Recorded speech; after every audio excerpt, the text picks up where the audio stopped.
Welcome to the fourth friendly matchup between Bangladesh and India. In the motion that this House supports the right to secede, we have Bangladesh as proposition and India as opposition. Without further ado, I'd like to invite the Prime Minister, Warish, to take the floor. Here.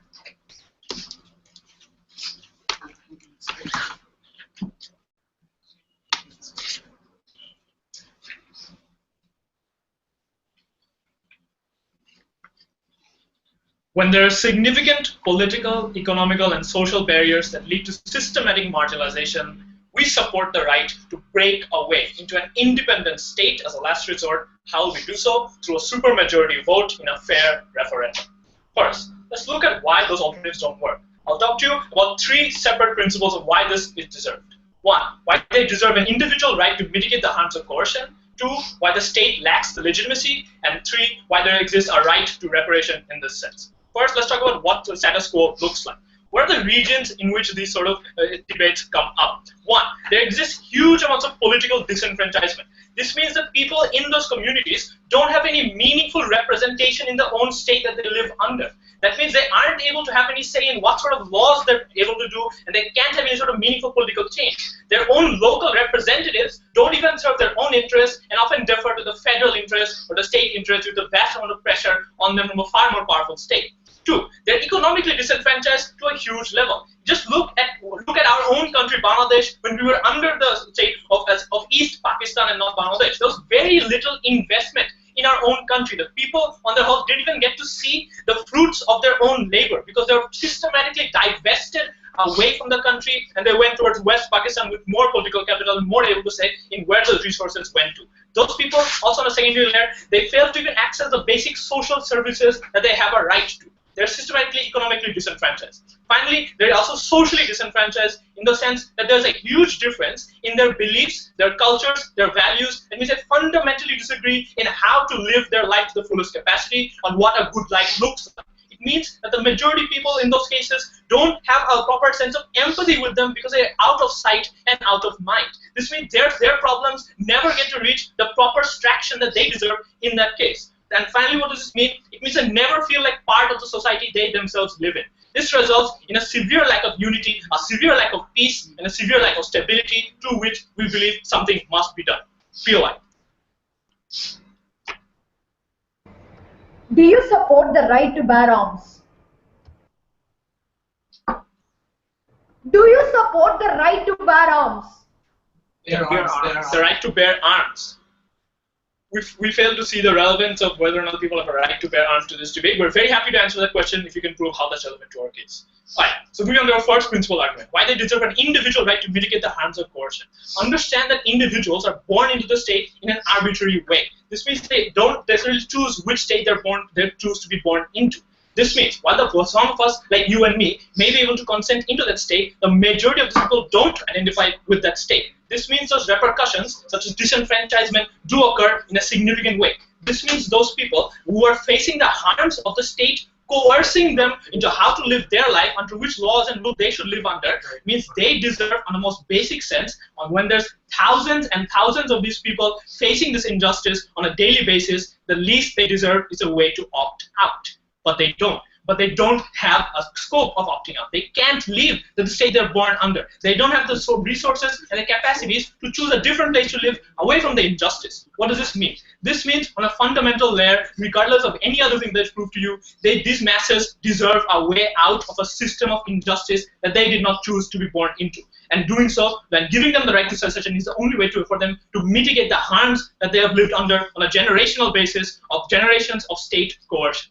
Secondary principal argument on why the state lacks legitimacy. Understand that even if people are born into the states themselves are made arbitrarily. These are made often to the sorts of colonizers sitting at a table and deciding randomly where to draw based on what benefited them at a historical point. So the very creation of the state itself is illegitimate. Where does it gain legitimacy? From the consent and identity of the people. These people don't consent. These people don't identify with the state. The state governments depends on national identity. These people do not consent and opt into that national identity in the first place. There's systematic harms that the people have done upon them. They don't identify with the very people who make their lives hell. They don't identify with the people who systematically oppress them on a daily basis. On a secondary point, the consent of the government does not exist. Because one, they can't leave, they can't opt out. Any form of them to continue to survive in there has to depend on there being a free choice to live in that state to begin with. That free choice doesn't exist because they don't have the capacities to leave. On a secondary point, they aren't able to change the policies and the laws that they live under. They aren't able to have a meaningful say in how the state they currently live in chooses to rule over them. This means that whenever an option is taken, it doesn't happen with their consent, with their values, with their interests. For this means that those people in that case don't have their interests represented. This means they're forced to live under a state that they don't consent into. This means they do not have a duty to that state. This means they do not have any obligation to stay in that state, and at the most basic level, they deserve an option out of a state that lacks any legitimate means to rule over them. A POI before moving on to the third argument.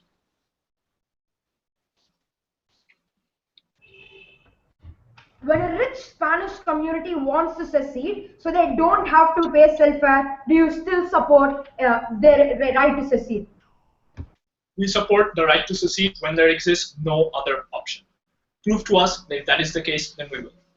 Final argument of why this right to reparation exists. Understand that these communities, for example, the ethnic minorities in our very own in the Chittagong Hill Tracts, have faced histories of oppression, including the African American people in the United States have faced a history of oppression, and that they deserve a principal right to be paid reparations for. What do we mean by this? This means that for centuries, you took a people's right to self-determination. You took away the fruits of their labor and divested it into your own situations that made your lives better at their cost. Why are jobs and other economic benefits merely pittances and scraps? Because it doesn't really address the systematic harm and moral harm that against humanity that you did when you took away a people's right to self-determination of their own destiny. That is systematically different from any sort of economic or physical harm that you do upon these people. You have harmed these people's human dignity in the most basic sense of forcing them to live under a life that you told them to live under. The most direct form of reparation you can give these people is the right to self-determination. The most basic form and the most direct form of reparation, which addresses the nature of the oppression that they face, is the right to determine what sort of state they live under, the right to determine what their own destiny live by, and this has systematically failed because they don't have any ways to meaningfully change the society that they currently live under. This is the only form in which they can have a proper, meaningful self-determination. If any of these three principal arguments stand at the end of the debate, Team Bangladesh takes this case. Finally, what does this new state look like? Understand that first of all, there will exist a very strong nation unity, national unity narrative, because these people identify strongly with the new state because this is one that they've actively opted into. This is one built on the common struggle, a common unifying struggle on which everyone in that state participated and everyone in the state wanted to be into. So this solves problems that don't identify with that state. Second, this means that they have effective political representation and can choose and shape what sort of laws they live under. The local leaders that they had before were so systematically marginalized and made to defer to the interest of the federal state, now no longer have to do so. Now they're able to cater to their own people on what matters to them. This means that the institutions that exist there are catered specifically to them and to their needs. We believe that these people deserve the right to reparation. We believe that these people deserve the right to not live in an illegitimate state. And we finally believe why these people deserve this as the only alternative to mitigate the harms of coercion. We are very proud to propose for Team Bangladesh.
Can you hear me?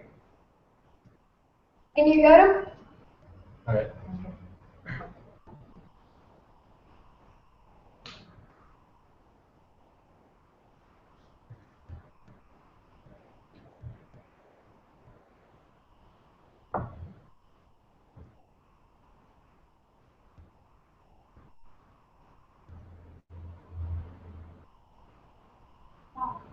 Done, done, done, done. Done this one.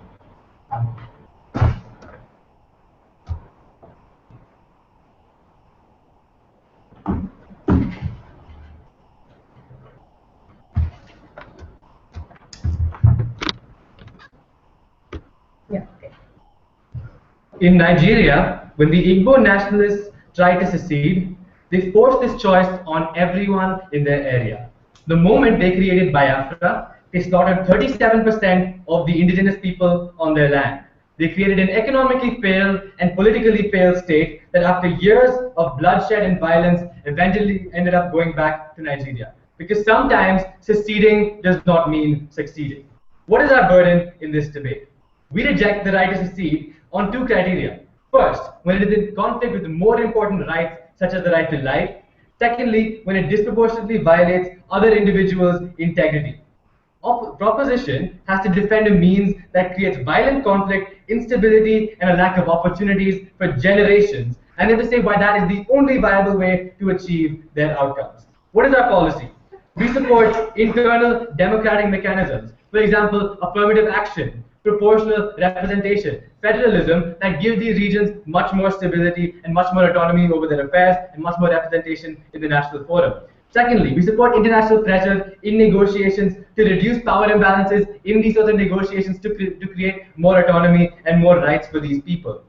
I have two arguments for you today, but before that, let me do some rebuttal. First, they talked about how you have the right to secede when there is no other option. Let's point out that firstly, rights are not conditional. It is absolutely illegitimate to say you have the right only after you meet these many conditions. They haven't even specified what those conditions are. Clearly, their principle cannot stand in the light of that. In light of that, what is our principle? We believe that the right to secede infringes on much more important rights of people.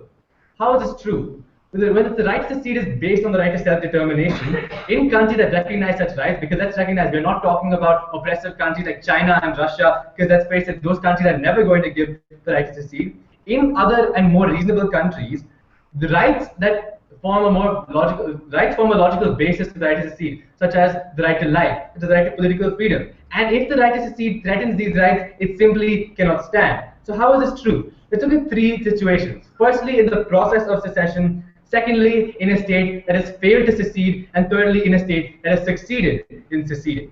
Firstly, during the process of secession, quite often this process is actually hit by campaigning, by ethnic conflict. They didn't actually specify anything about their mechanism. We think they need to actually specify what's going to happen, how they can reduce the harms that come from this kind of campaigning. Because quite often, there's coercion in these things. There's limiting of the freedom of speech, of the political freedom of people who oppose the secessionists. Because structurally, when there are such high stakes on the risk, when there's a huge vested interest in ensuring one result or the other, there is a reason for interested parties such as secessionist parties or the national government to subvert the democratic process. They can't simply assert that there will be a free and fair election or a referendum, not giving us any sort of mechanism or any sort of structural reasons to believe that those actual elections would be free and fair. If they can't prove that this election would be free and fair, then the right is simply null and void because nobody can access it.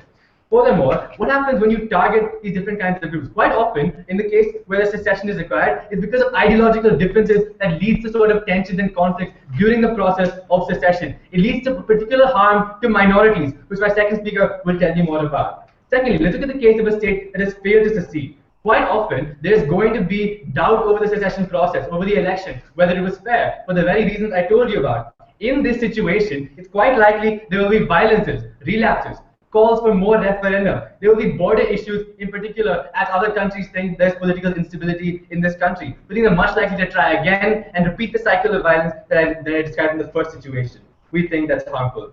Thirdly, what happens when the state actually does secede? We think that the economic freedoms of their citizens are infringed. We think they have unsafe borders. They have very few political freedoms. We'll establish that in the next argument. But more importantly, what happens is if these rights are shown to not exist in this new seceded state, clearly it cannot exist because of the fact that on a balance of rights, it's much more important to have your right to freedom, to have your right to life, than to have your right to self-determination, given that the self-determination can only be exercised when you have these prior rights. What did we hear from their side? No, a second principle on how this is an illegitimate choice.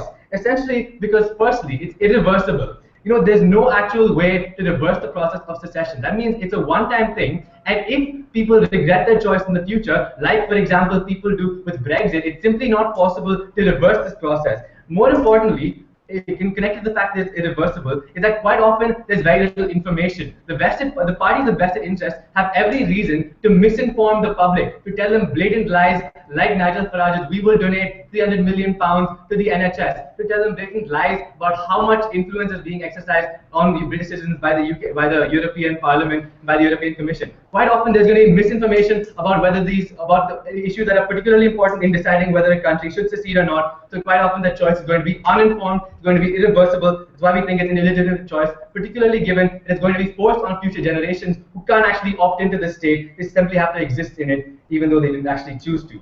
What we heard from them is that you should have the choice to opt out of a state that violates your rights. We think that more importantly, you should have the choice, you should have the chance to mitigate the situation, to have a better life. That doesn't mean you have the right to secede. Those two just don't follow from each other. If we can show we have a superior way of balancing the rights, we will win this debate. Next, on the idea of my second argument as to why these states are structurally unstable. Before I take a point of information. Do you from your side recognize Brexit as an illegitimate choice? Yes, we think it was uninformed. It's going to lead to negative consequences for the people of Britain. Clearly, it's an illegitimate choice, and we don't think that's something we would defend. Secondly, as to why seceded states are structurally unstable. This matters because the state must be capable of protecting its citizens. We can't simply say, let this state be another Somalia, and it will be a legitimate state. If it can't protect its citizens, it's illegitimate. So how is this true? Three separate ways. Firstly, economically. Quite often these states lack resources, infrastructure, healthcare systems. They survive in the current nation state on competitive advantage. For example, how Scotland is specialized in industry and Wales is specialized in agriculture. Both of them independently could probably not exist as separate economies. They don't have the capability of taking on multiple sectors. They thus can't provide economic freedoms. First speaker, when he asserts that they can provide economic freedoms, simply is lying and does not actually have an idea of how this happens. We take the example, or the second situation is when you have sovereignty issues. When there are border conflicts, because if you have this border, it's going to be a big country and a small country, obviously there's going to be a power imbalance. This means that you're going to actually have a lot more problems than you did when you started out. It means you have to live in fear of your life because of the big nations at your doorstep you can't protect yourself from, because there's no defense infrastructure in this new country. Thirdly, political instability, because quite often there are no institutions that can last in these new states. There's a lot of conflict with the people who wanted to stay in the previous country because, as they said, supermajority, meaning that technically 40% of the people could have wanted to stay and still be forced out. In a comparative, economically, we can give them better freedom because of the fact that they're part of a larger national economy and there'll be free flow of resources. Defense-wise, we can give them more stability because they will be protected by a large national military. And politically, we think it's much more likely they're going to have freedoms on our side because of the fact they can use internal democratic processes and leverage the democratic process in their country to actually get more freedoms. Take the example of Eritrea, because once it seceded from Ethiopia, political freedoms were clamped down there as a result of the fact that they need to defend themselves from Ethiopia. This is quite often the case in seceded states. This means that they simply can't defend themselves. They need to clamp down on political freedoms in order to survive. Because we don't think that seceding always leads to succeeding, we're proud to oppose.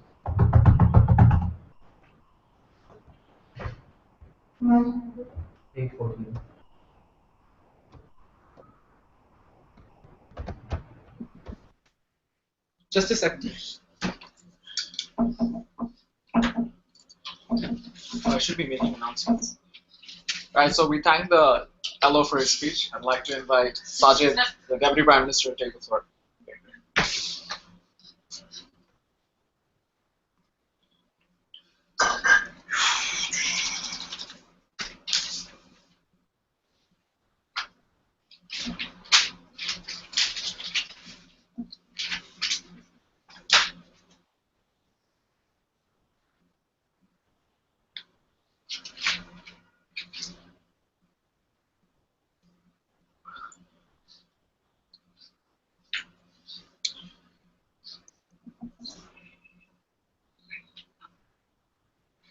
The subcontinent was partitioned in 1947. Kashmir still doesn't know which state it belongs to. There's an implorance and there's a fight between both Pakistan and India about the people within those countries. But who are the victims in that situation? The people of Kashmir themselves. We think if the people of Kashmir do not identify as either Pakistani or Indians, regardless of the kinds of consequences that it might have, regardless of the kinds of democratic power both Pakistan and India have, we recognize the right of the people of Kashmir to make their own state and create a next kind of velvet revolution, something that Czechoslovakia went through and was very successful. Very misconstrued characterization and a lack of engagement to a lot of material our first speaker told you. First idea, we don't think that this choice is imposed, something that they've constantly characterized throughout their speech. First, in most cases, these societies are monolithic blocks, right? They identify as a complete identity with one sole cause. If this was not a sole cause, the fight for that independence or secession probably wouldn't have had fruit in the first place. But also, if it wasn't a monolithic clause, it probably means a lot of the people would want to stay a part of the country and in the second place as well. But secondly, our model, something that they ignored, specifically caters to people's choice, where we said a super referendum with a super majority has to happen. So it doesn't mean that 51% will get you secession. It probably means 75 to 80% will get you a secession, where it's one identity and one whole country that wants something. The second idea was, look, this right does not exist because it infringes on other rights. One, that argument is based on the premise that those rights exist right now, something that they never characterized. Why do the political rights exist right now? The only example was, look, you can like pressurize governments through yourself and through international pressure. You don't really pressurize governments and bear fruit from that if you are a minority within a state, or if your voice matters very little. Name one example of such secessionary states that were successful. Second, we think that in that world, ladies and gentlemen, that right in itself, regardless of the kinds of consequences, should be respected. Why? Again, something that your argument has, choice. Because if you prioritize your ability to make a choice in that situation, you do not impose a certain right upon these people. If they prioritize the right to have their own independent country, and it's more important to them than the right to politics or the right to life, we don't see why that is a choice you should impose onto them. But third, we don't see why the right to life and politics is not protected in our world, which I'll get to you in my argument, how this state is still better than the worst state they currently live in. The second last idea was about the process of secession and how it leads to coercion, ladies and gentlemen. We think, one, telling people something to believe in does not create a cause unless there was a root cause of the problem. So people will not support Nigel Farage if there was no problem in Britain in the very first place, i.e. lots of money being spent on the National Health Service of European Union, i.e. lots of jobs being lost within the United Kingdom. We don't think any form of this coercion exists without the root cause of the problem, which is the status quo in your world. So we don't see why that's bad. But secondly, we also think that these people in most cases do not get coerced. We think in most cases this is a collective identity and a fight to get their national identity, ladies and gentlemen. Coercion happens in very little situations, but the bigger majority and the bigger situation of this debate is when there's systematic disenfranchisement of huge groups of people, something they completely ignore. So you, to win this debate, tell me why, even if coercion doesn't exist, why they still don't have the right, something we're still not clear of. But thirdly, ladies and gentlemen, they tell us that these states fail at functioning because of hostility, right? Which sort of brings me to my argument and re-imposition of this burden, right? One, we've already proven to you in principle, regardless of the consequences, they have the right to do so. That's why we give them that right. So no matter how bad the state is, if you have that right, you win this, we win this debate, right? So your arguments of political, economic, and sovereignty do not win you this debate because they don't matter. We already won this debate. But even on those grounds, I'll still engage in my argument and show you why we win this debate. PY first. What happens in your monolithic societies to minorities once the state has seceded?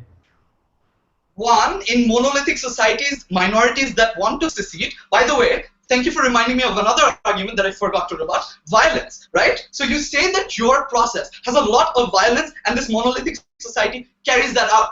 What is the root cause of this violence? The fact that they don't have the right to secede, the fact that you don't give them a referendum, the fact that you don't recognize their rights. The moment you give them a right to secede, this monolithic bloc is more likely to not be engaged in violent activities, right? It's more likely to not create hostility with the whole state. It's more likely to do things like focus on what they should vote for on the day of the referendum, not go into hostility and vandalism in return for having the right to a referendum, ladies and gentlemen. Argument first. So the first problem within our world is why these countries lack economic solvency. Two responses to this. First, we don't think that's how most states work that want to secede.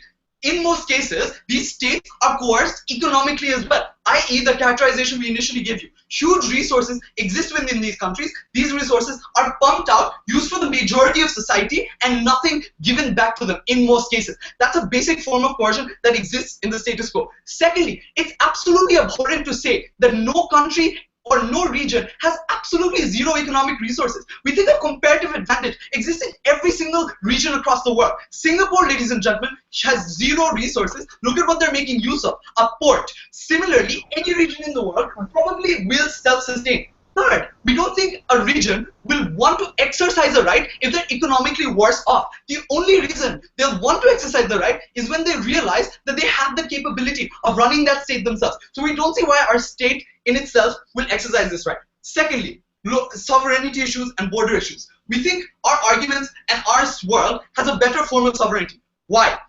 In the status quo, what is the state?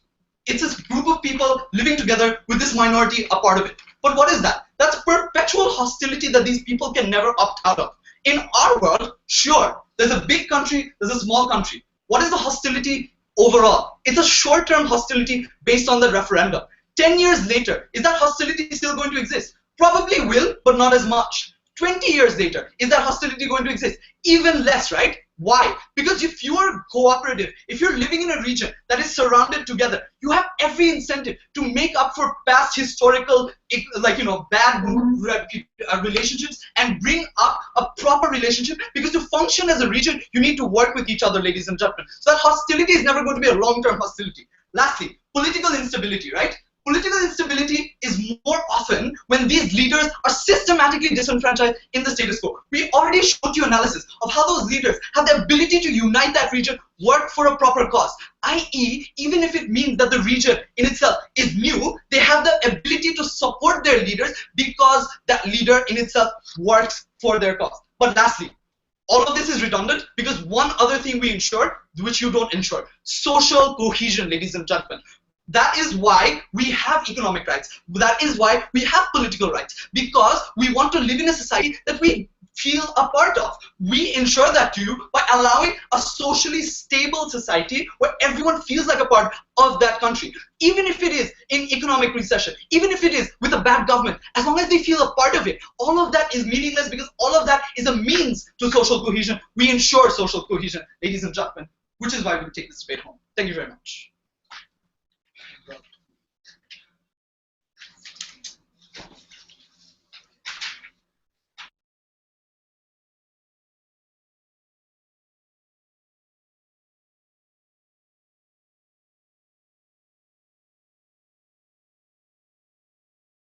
Present me.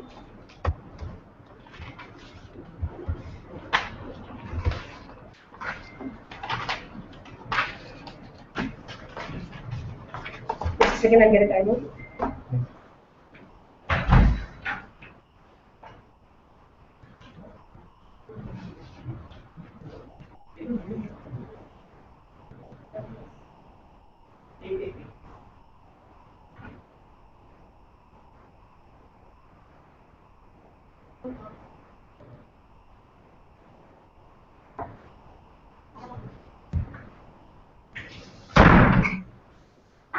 Thank the DPM for his speech, and now I'd like to invite the DLO to take the floor. Great.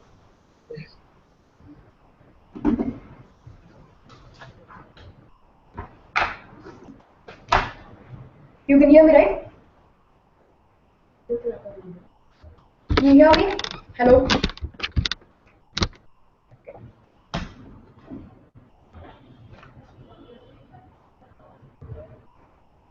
Panel, proposition has lost this debate when they mischaracterize this to be only about some disenfranchised communities. When we ask them in a POI about what happens in Catalonia or what happens in privileged communities like the Vatican that want to secede in order to entrench their privilege in an immoral selfishness, that want to make sure that their money doesn't go towards other more poor and underprivileged individuals, they fail to respond, and this mischaracterization itself is good enough to lose them the debate. Before moving on to my constructives, I'll have three areas of rebuttal. Firstly, their model. They're talking about the super majority, about this 80% that was necessary to secede. First thing to ask, does this 80% ever happen? Is there ever an unanimous referendum to leave a country? We think they considered their burden when they told when what this meant was that this right can't happen, or that this right won't ever be brought into use because it can never be enforced, it can never be protected as a result of the unrealistic standards it placed. But second, we think the other concession that this made was that bad choices happen in the status quo, that people will often make irreversible damages to their own life, and that's why they try to hedge it by making this unrealistic standard. But thirdly, we never got to hear the unique necessity for their model. Why was a right to secede the only way to create or to escape this disenfranchisement? Because they conceded a major part of their principle by setting unrealistic standards and did not fulfill their burden. We have automatically won this debate. Moving on, the only thing that they actually talked about and analyzed, the principle. They prioritized it in their entire first speech was about this, and they said that only if they win this do they win the debate, and therefore on their own standards, let's defeat them in this debate. First thing they tell you under this is that arbitrariness exists. Borders are always arbitrary, but they are necessary. Why? Because it creates state structures that protect you, that provide for you. But note that even on their side of the house, the new generations who are born into this seceded state still have to live in an arbitrary state. Therefore, this argument is rather an argument for free immigration and not about creating new secessionary state structures. That is a different debate, and we're happy to have it tomorrow. So their first principle was irrelevant to this debate. Secondly, they knew that there is disenfranchisement that happens, and therefore we need to help.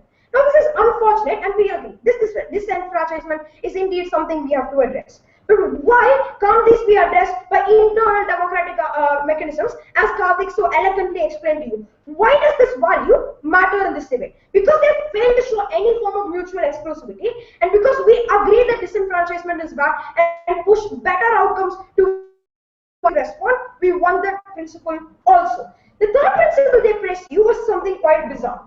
Reparations. If some duty, let's acknowledge that some duty exists to minorities. But firstly, is this duty violated when we harm them, like we clearly explained to you in Karthik's speech? And because they failed to respond to that either in a second speech, this means that they concede that there is significant forms of harm to these minorities. Therefore, isn't harm to a minority as a result of our actions a violation of this duty? Yes. But secondly, we think the responsibility rather is to achieve the best outcomes and create the best optimal future for these suppressed communities. And because we are the ones who gave you better choices to do so, we won this principle also. So because we showed you that secession creates massive self-harm and third-party harms to these communities, this duty is violated on their side while we achieve all the benefits, all the goals they set out without any of the conflict, without any of the scarcity of resources and opportunities on our side of the house. Finally, what was the death blow that they gave to their own case? When they told you two concessions. One, when they dismissed a right to bear arms. That is to say that they agree that some choices can be restricted as long as there is significant third-party harms. Secondly, when they told you that when we asked them about Catalonia, that only if other outcomes or other choices fail will we use this as a last resort. No right ever is conditional, and because of these two concessions that we already hit them upon in our very first speech, we have absolutely won on principle and therefore have already fulfilled our burden. But compare this to our principles that we set out in our first speech, that this choice is illegitimate because it's based on lies and creates irreversible long-term harm to yourself and to other people. And we showed you so many examples: Sudan and South Sudan, Eritrea and Ethiopia, Biafra, all of these nations where it has caused tyranny, conflict, and significant harm to indigenous minorities as a direct result of secession. Because we showed you the harm and the principle, we won this debate. I'll take a POI. So, tell me why the rich of society will want to secede, according to your characterization, if the country is built to benefit them in the first place. Sorry? Tell me, your characterization is the rich want to secede. Why will they secede if the country is built specifically to benefit them? Because of the fact that they want to entrench their own principle. We recognize this entrench their own privilege. We recognize that this is immoral and that we don't want people, rich people to be able to isolate themselves, and you have to show us why this is necessarily good. But the other major thing they talked to you about was social cohesion in the second speaker. We think the comparison they missed out was the internal mechanisms, an internal and organic change of perception that is already happening and that is going to be accelerated under our policy, whereas on their side, when these individuals are seen as those who have betrayed the bigger state and perpetuate conflict and violent relations between them, causing a loss of integration. And also because they failed to engage absolutely on our outcomes, we have already completely won this debate. Moving on to my constructives, how a right to secede disproportionately affects minorities that are left here. When we asked them about this in a POI on their second speech, they had no response.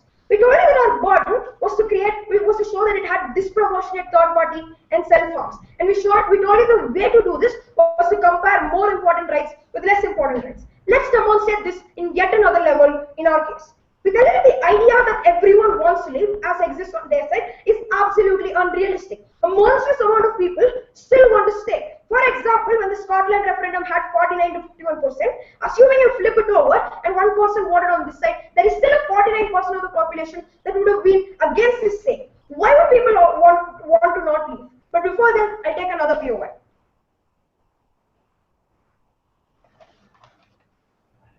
Do you believe in the right to leave an abusive relationship? We think the difference here is that by leaving a right to abusive relationship, you still have other protections. There is a direct cause of that abusive relationship, but you are rehabilitated and protected. The difference with state mechanisms is that once you leave a country, you have nowhere to go, and also, as I'm showing you right now, the minorities that are left behind and will be left behind are disproportionately affected. So why do people not want to leave? Because their friends and family still stay behind in this country. Because they've settled here, they have jobs, they've set up businesses, they have economic advantages like a house, a stable job, etc. Third, because they might like it, they might be nationalistic and identify with their country. For example, we think it is legitimate for an African American to want to live the American dream if they want to.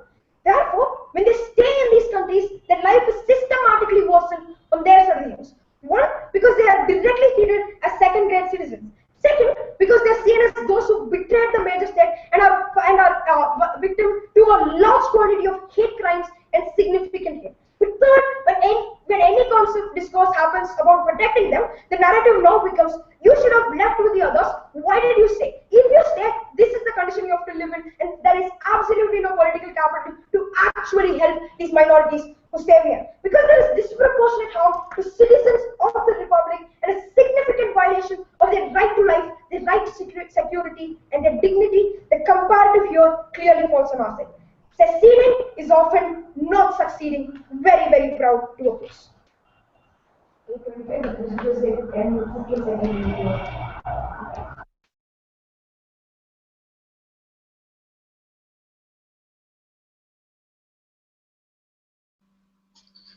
Right, we thank the DLO for his speech. For the last constructive speech from the proposition side, I'd like to invite the government whip to take the floor.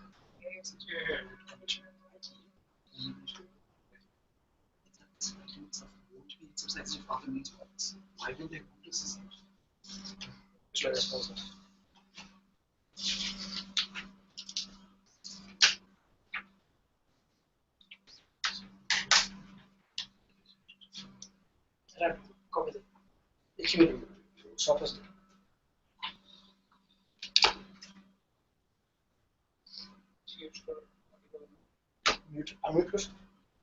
Am I audible?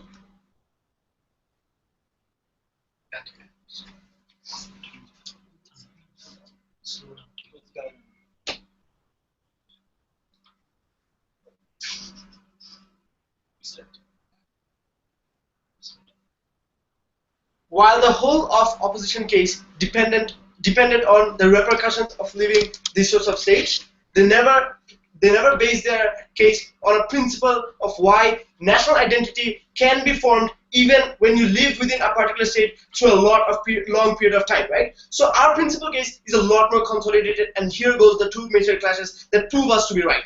Firstly, whether or not you belonging to a state still give you the right to self-determine. Secondly, whether or not these regions are better as independent states. So let's start with the first, right? Apart from all the context that they gave, that team government gave, we think they have the right to secede. Why is that so? Because firstly, we put to you that statehood comes from the sense of belonging to a country. We believe that the status quo is very unjust. Why? People arbitrarily get born in a country regardless of their consent. But the injustice is that because they were arbitrarily born into a country, they have to face a lot of backlashes. Insert the context that we've given you because they're politically, economically, and socially disenfranchised. We put to you that yes, we cannot remove the arbitrary fashion of birth, but all that we can do from our side is to ensure that repercussions are removed, and that happens in our world, right? We put to you that once you're independent, once you have the self-determination, we think you as an independent state can determine your future, your society, and your social fabric, and etc.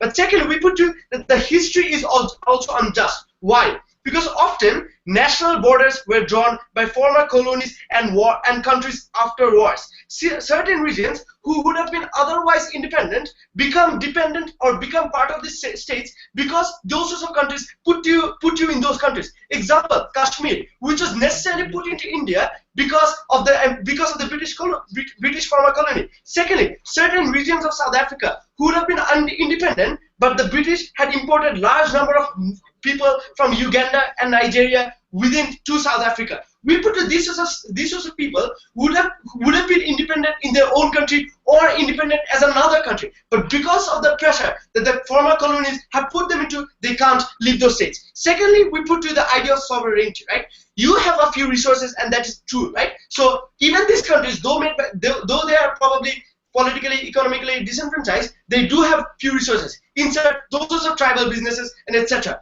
But your few resources are either utilized or exploited by the majority or the federal government. But the problem is this: you can't use the majority's resources because you're politically and economically disenfranchised. We put you, therefore, you have no reciprocity between yourself and the federal government or the majority. Since there is no reciprocity, we don't think there's nothing called sovereignty or democracy within these states. You're already an independent state when you have no sovereignty. But the only barrier is the fact that you don't have a geographical independent border or an independent government. We are very happy to give them that. Then they claim, guess what? We think that minorities get disenfranchised during secession because many may have wanted to stay, but you simply left. We put three sets of rebuttals to that, right? Firstly, these are monolithic blocks. For example, this is essentially true because often former colonies or countries felt it much easier to simply control these sorts of monolithic blocks. But secondly, we think even if there are people who want to secede, we put to those who,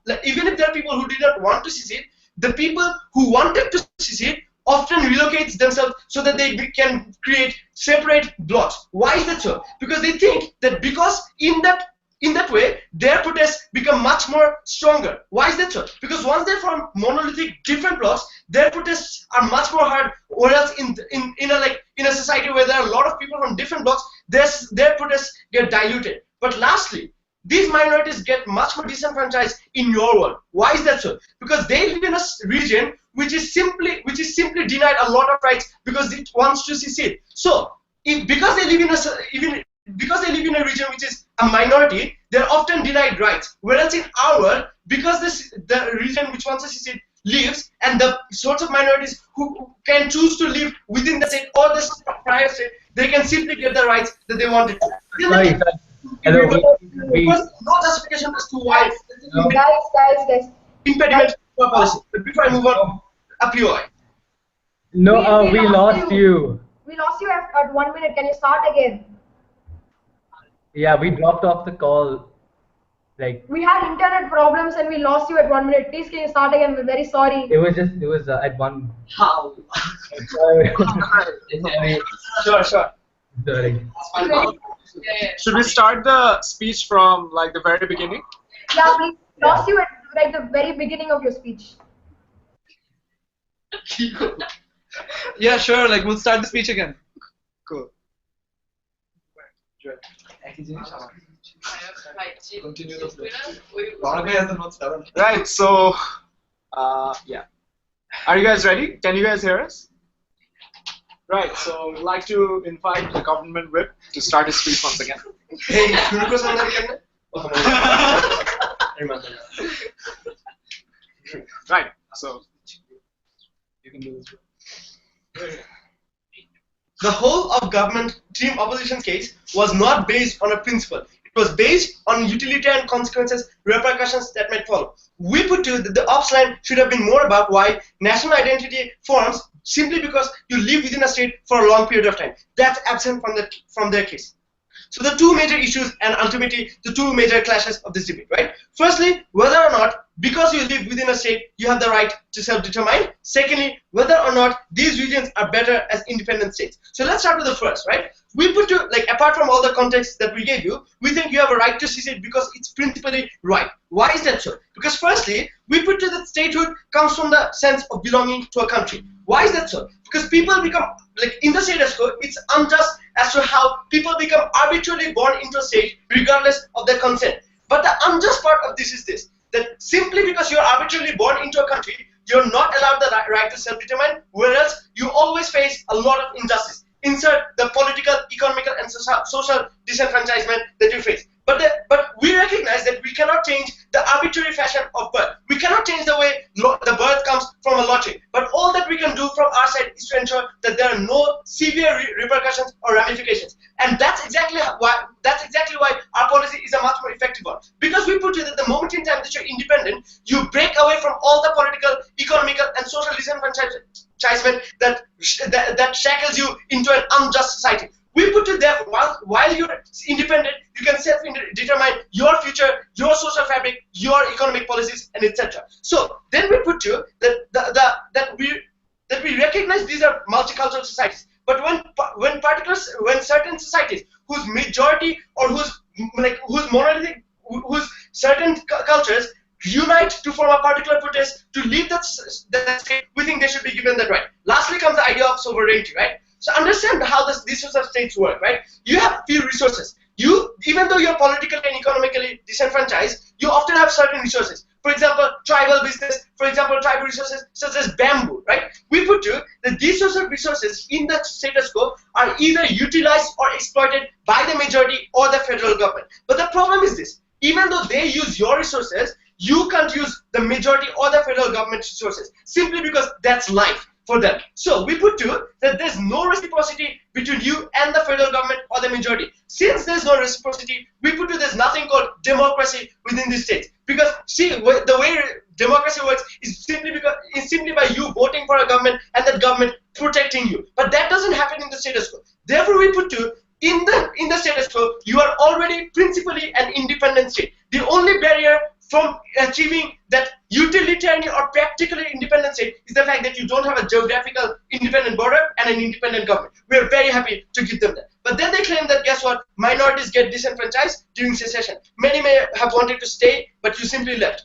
To which we say that, as Sajid claimed, that these are monolithic blocks simply because these are regions that end up uniting themselves because they want their protests to be heard. But secondly, even if you claim that there are people who want to live within these states, people in the status quo end up forming monolithic blocks by simply relocating themselves to a region where they can live amongst themselves. Why is that so? Because the moment in time that they become independent regions of the state with the same social ideal, their protests are much more heard. Whereas in a world where they have to live with people who want to live within the states, their protests get diluted. But lastly, these minorities get much more disenfranchised in their world. Why is that so? Because we put to that these sorts of minorities who want to live within that state simply don't get their rights or basic necessities because they live in a region which wants to leave the state. We put to that's important because these sorts of people who would have probably gained their rights because they belong to the same state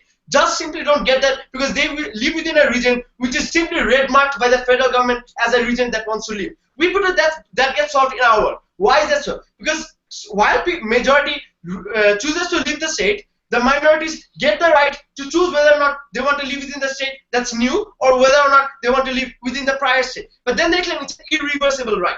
We put to that if it's an irreversible right, that's a fault of the political dynamics and rules that prevent you from reuniting with the prior state. But secondly, it doesn't mean you don't have the right to self-determine at the first place. So if you are confident enough to like be an independent state, we think you should be given that right. But lastly, an analogy that's very important. Life is also irreversible. You're not allowed to suicide because you're born. But even then, we give you the right to life. Why is that so? Because it's simply that right. It's simply that fundamental right that every single person should be born with. But before I move on, yes, Apioy. At least in your last speech, tell us why any of your principles or outcomes cannot be achieved by political autonomy and other internal measures, but can only be achieved through secession. See, you like the way these sorts of secessionary regions work. You don't like choose that out of like after waking up one morning, right? You go through a lot of assessments as well. You feel that because you are politically and economically disenfranchised, you cannot achieve the benefits that you would have otherwise benefited had you been an independent state, had you been independent enough to choose your own government and to choose your own economic policies. We don't think just because like you would want to be like independent, you probably would not have gained the same democratic benefits. Simply rubbish. Then they claim monolithic blocks don't exist, right? So understand the examples of like 4 examples are probably good enough. Firstly, Bangladesh which left Pakistan. Secondly, Belgium which seceded from Netherlands. Thirdly, Palestine. Fourthly, Czechoslovakia. These examples we put to are good enough to ensure why there are such monolithic blocks, and even if there are not such monolithic blocks, we think these sorts of examples are good enough to prove you why these sorts of states are much better as independent states. But lastly, they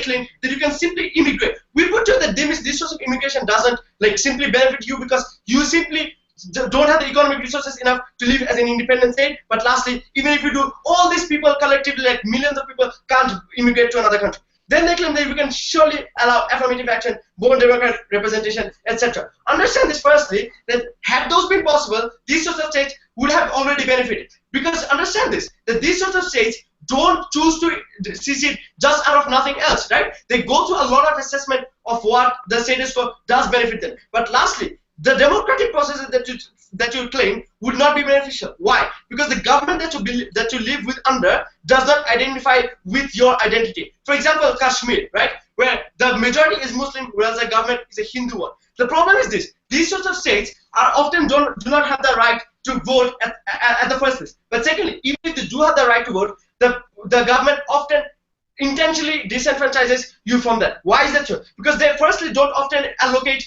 ballot boxes in your region, which is why you can't go to a ballot box near you and to vote. But lastly, even like the political polls that you talk about often don't have that representation. Why? So for instance, if you talk about online polls, there is no broadband that reaches out to them at the first place. So these sorts of political disenfranchisement often exist, which is why these sorts of like democratic processes don't work at the first place. Then they claim you may face economic, political, and geopolitical relapse. We put to two sets of rebuttals.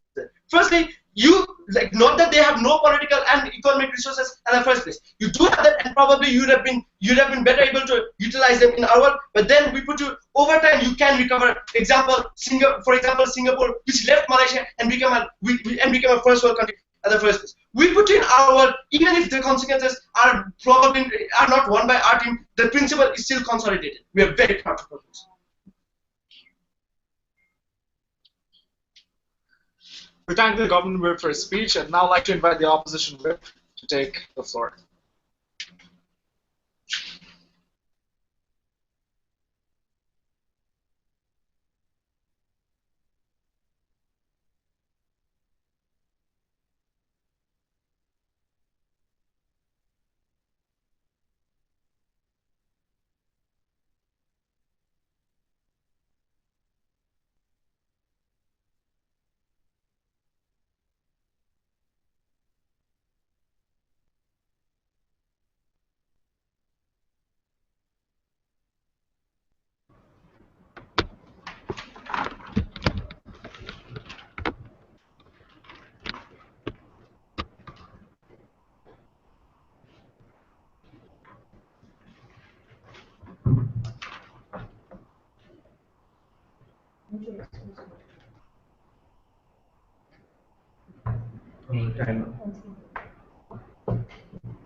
WSDC. 1 second, we're fixing the time. Oh, so that. When is that start? Yeah. Yeah. Okay. Yeah.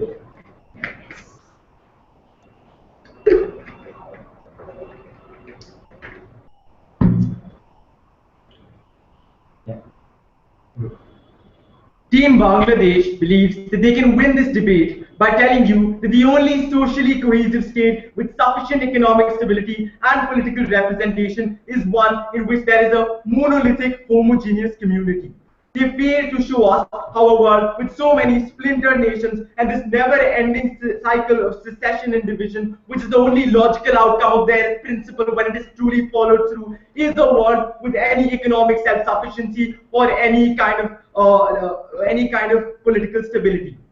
They put this debate in a vacuum where they argue a flawed principle, which I'll be very happy to rebut. But further, when we take this principle to its logical conclusion, we show you that the outcomes are so problematic that the principle fails to stand in the first place.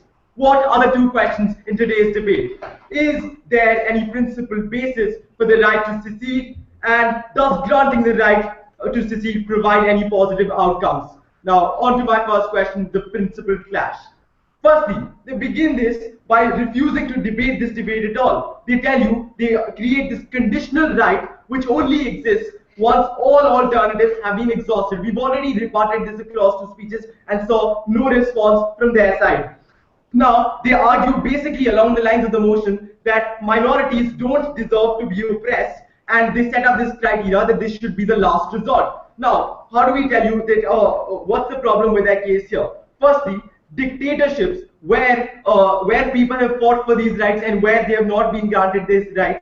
The places like China with the Uyghurs and the Tibetans, places like Russia with the Chechens and the Tatars, places like Turkey with the Kurds, those places don't benefit when you provide them this arbitrary right. So the fact is that this debate now falls to democracies, to countries where there are mechanisms for the people to be heard. And this is what they tell you, which we have a problem with. They say that even if they argue that a condition can arise in which the state makes all efforts and all opportunities have been exhausted in a democracy, and yet these people remain to be politically, socially, and culturally and economically disenfranchised. We tell you that that does not happen because yes, on our side, it is completely not exclusive to their side. On our side, we have enough infrastructure to allow the inclusion of these communities in these democratic states. Now, how do we go about this? Large-scale political disenfranchisement, that's the huge problem. We tell you, yes, you just put in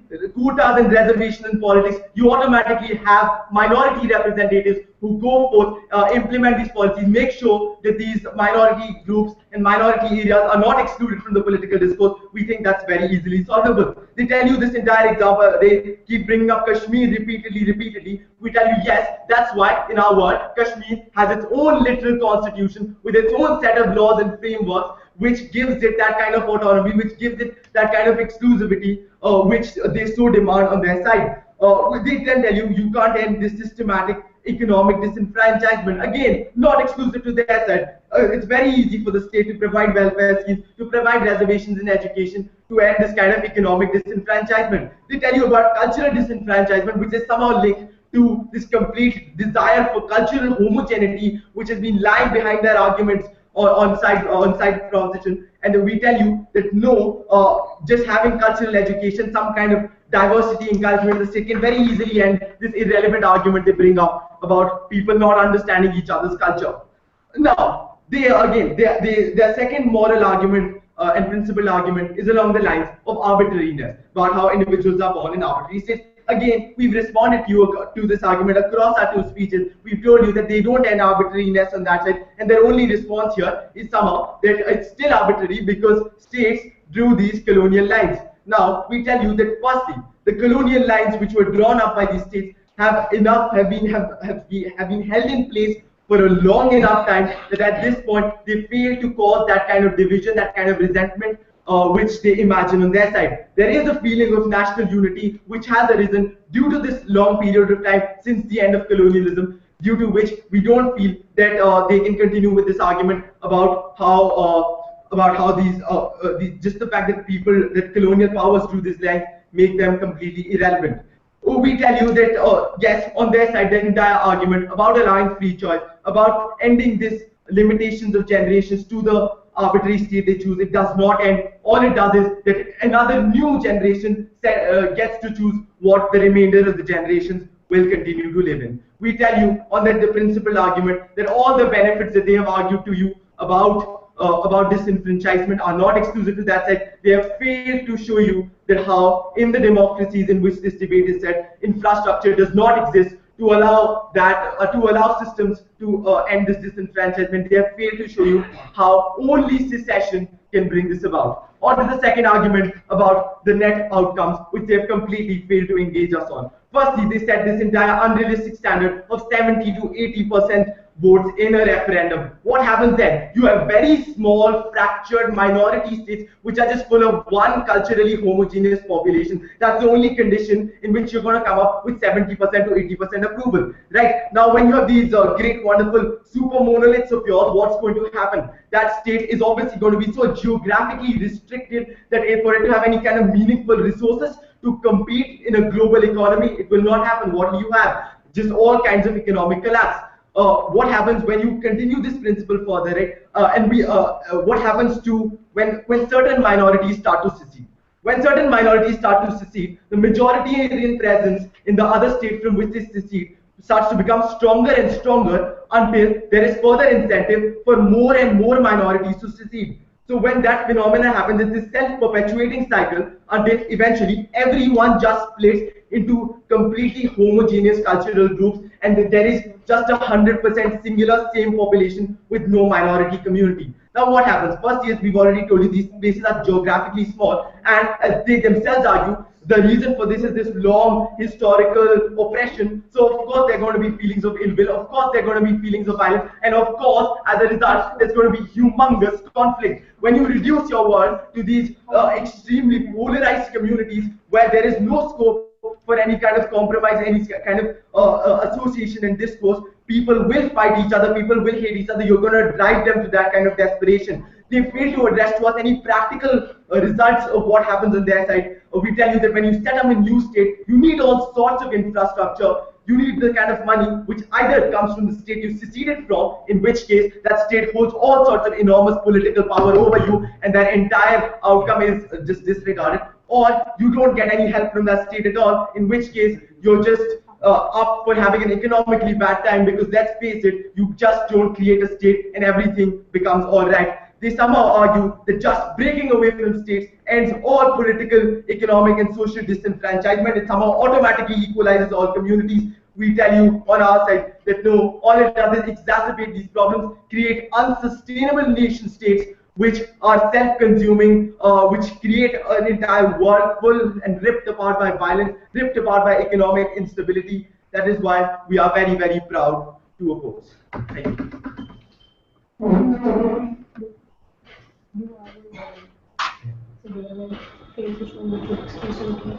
That was the constructive phase of the debate. I'd now like to invite the opposition reply speaker to take the floor. Yeah, here.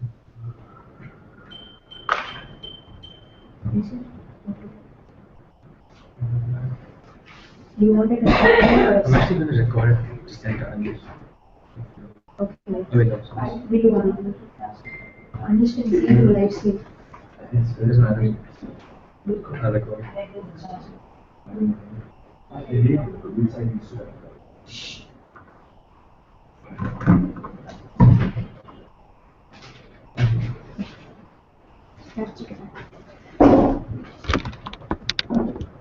Can you hear me? Conflict, bloodshed, violence, constant instability, and economic deprivation and harms to vulnerable minorities.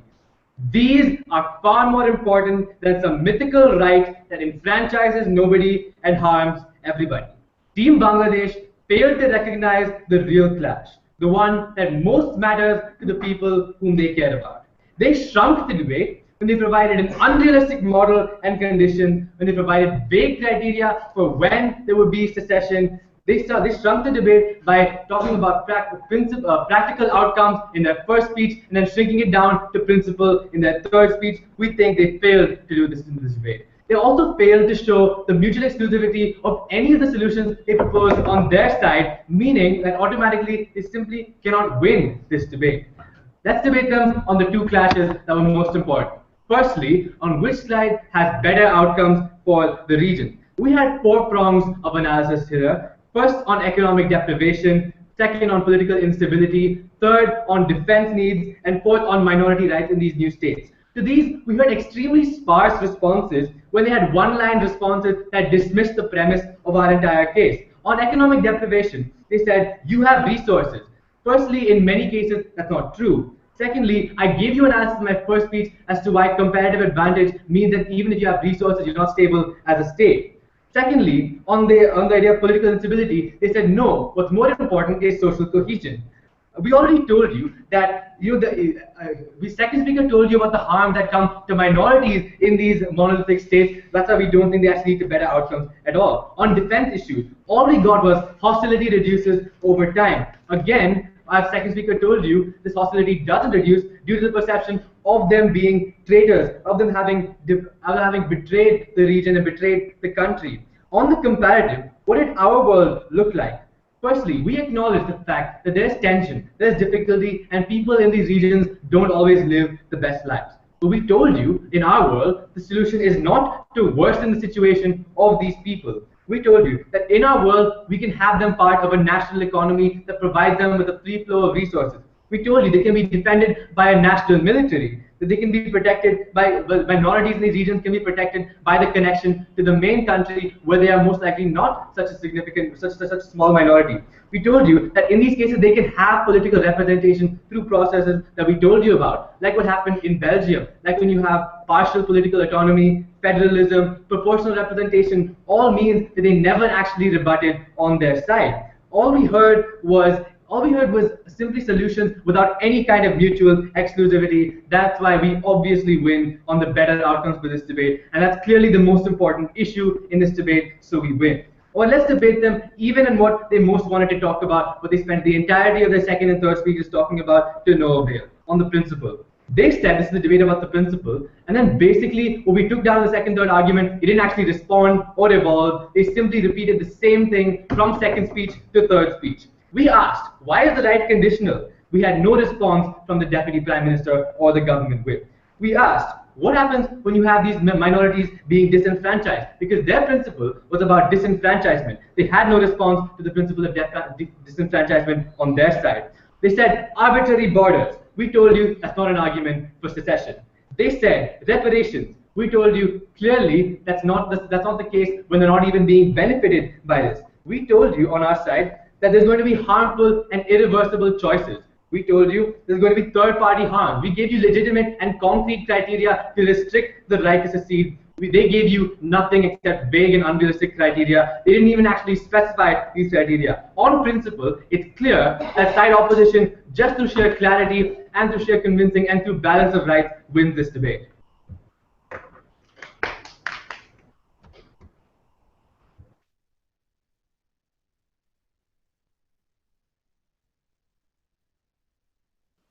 For the last speech of the debate, I'd like to invite the proposition reply speaker to take the floor. Am I audible?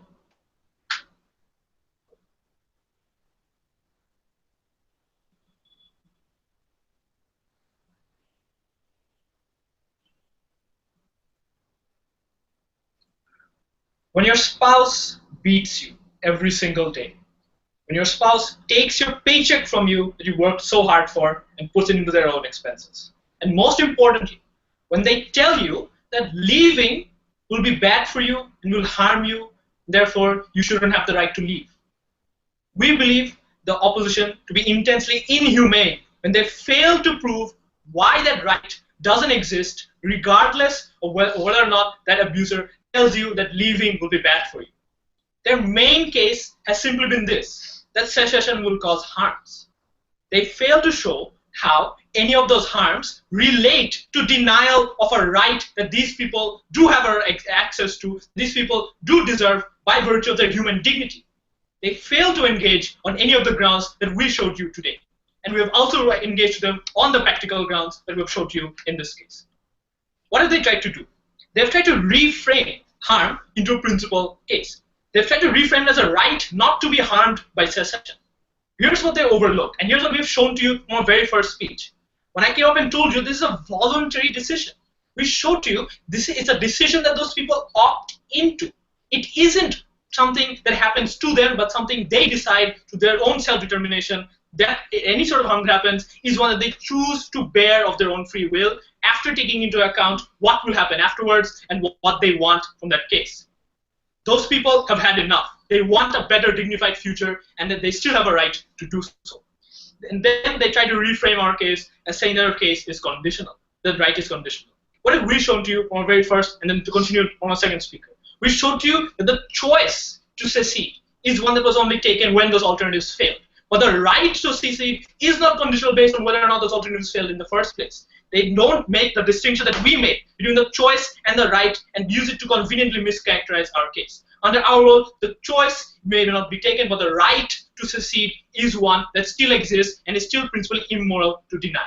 They fail to show in any sort of case on any of the matter that we showed to you, for example, on why that state is illegitimate and doesn't have a right to rule over these people in the first place. They fail to show why, after the state has failed these people in the long term in systematic ways, denying them any sort of political representation, denying them the fruits of their own labor, they fail to show you why that state still has a right to rule over them, completely unengaged throughout their three speeches.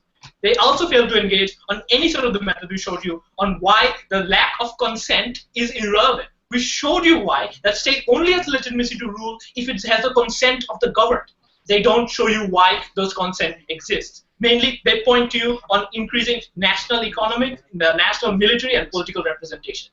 These have failed, these don't work. Even when they're given, they simply aren't enough. Even when these people are allowed to vote, even when these people are given quotas, they are still drowned out due to the sheer number. They don't have the capacity to determine their own destinies. And they still don't have a means of reparation for the historical injustices of depriving them of self-determination that we have shown to you from our very first speech. They don't have these alternatives accessible, and these people, without having the right to secede, are left and doomed to a future that they have no control over, a future that continues to harm them and every single generation of their children in the future. In their case, they fail to show you why that case fails to stand on their side.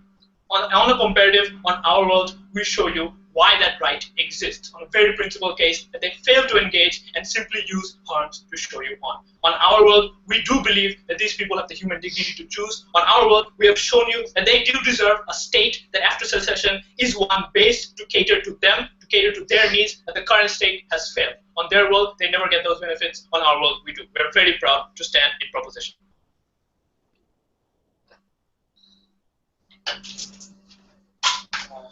All right, with that, we come to the end of the debate. We thank both teams for a wonderful debate, and this is where we officially conclude the live stream.